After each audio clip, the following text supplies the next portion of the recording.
Hey everybody, this is Chris, MTGO's Rex Start, and we're back with this week's episode of Show and Tell, the ongoing audio video deck tech series that covers the decks of the Legacy Tribal Wars format as they are played every week in the Tribal Apocalypse Play Run event on Magic the Gathering Online. And this week we are looking at Just Canceled's Shaman's deck. This was played in the Pure Tribal event from last week. In Pure Tribal, you are not allowed to play any off-tribe creatures, and there are also bannings of the so-called Tribal 9, which is the 9 most commonly played spells in Tribal Apocalypse, which in the relevant colors for this deck would exclude him from playing Green Sun Zenith and Lightning Bolt.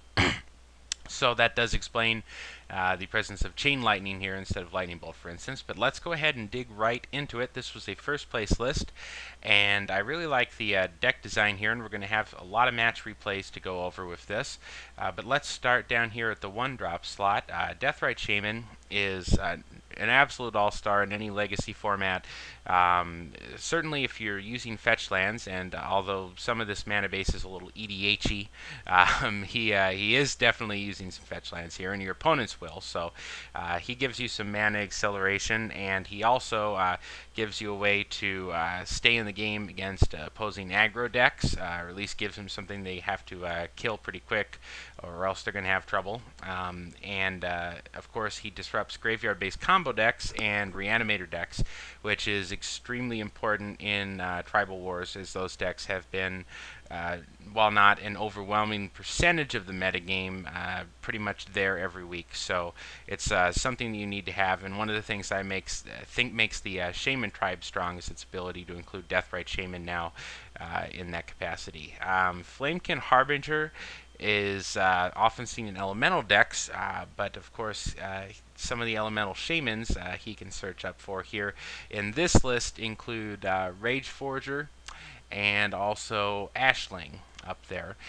So he can search those, put them to the top of the deck, and then he could, for instance, play an Elvish Visionary to draw them if he needed to play it that turn and had the mana. Lead the Stampede would also get him there for that.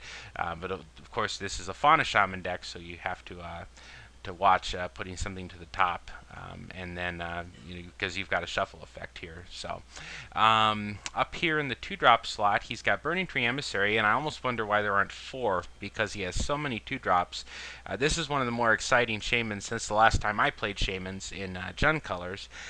This is newly added to the tribe in Gatecrash, and has become one of the most popular cards in Standard. And I've sort of fallen in love with the Gruul aggro decks recently in Standard when I've gotten into it a little bit more, and so this is definitely a card that I like. And if you load up on the 2-drop slot, it's very nice. He's got Elvish Visionary here. He also has Fauna Shaman, which, again, he's only included 3, although Fauna Shaman is seemingly integral to the deck, so I'm not entirely sure why only 3 Fauna Shamans.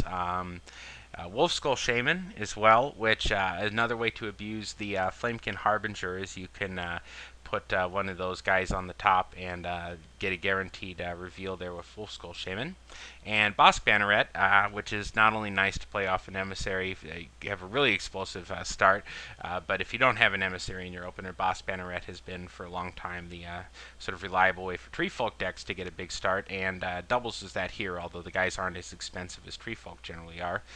Plus, I've found when playing against Tree Folk that the 1/3 body is enough that, yeah, you can Lightning Bolt it, you can spend some removal on it, but you pretty much have to spend some removal on it because your weenies aren't necessarily getting past that 3 power with most of your aggro decks. Cats, I guess, would be the exception, but cats were not allowed at Pure Tribal, so this is a pretty good job at stopping weenies early on. Ashling the Pilgrim, mentioned earlier, you can pump him up gradually if you like, or you can put a lot of power into him and sort of blow him up as a little mini pyroclasm there, or a big pyroclasm depending on how much you put into him. Lead the Stampede, he's got 31 creatures. I've always been a big fan of this card as a way for aggro decks to restock their hand, assuming you have a high enough creature count. I suppose something like Domri Raid would probably be appropriate in this deck too, especially since you have some ways to put creatures on the top of the library, so maybe that's a way to consider.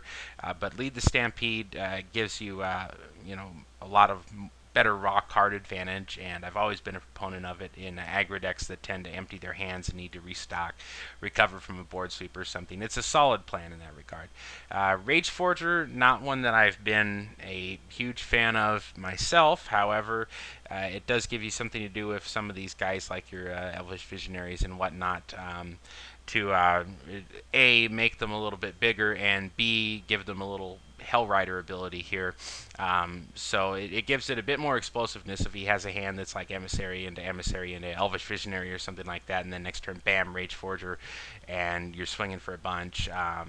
Because you get to put the +1/+1 counter on each creature you control when it enters the battlefield. So you want to have guys on the battlefield when it comes in. So, Masked Admirers is a tutor target, and it's integral to the deck because the Fauna Shaman can tutor for it, and then you can discard it, and then whenever you cast a creature spell, you can pay 2 green to get the Masked Admirers back to your hand, and then you can discard them anew.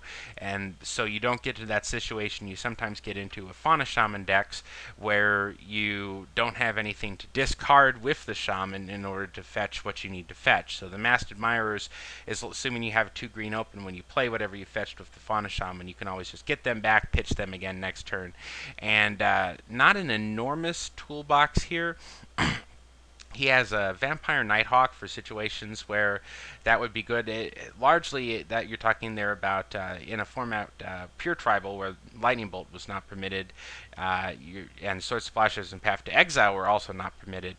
This is pretty solid against aggro, certainly against white aggro. Red aggro can play Chain Lightning, but I imagine that's what that's fetched for. Vithian Renegades is just there to blow up an artifact, and of course Cunning Spark Mage has always been used to pick off utility creatures and whatnot, and nothing comboing with the Spark Mage here, giving him Death Touch or anything like that, but just a solid tutor target.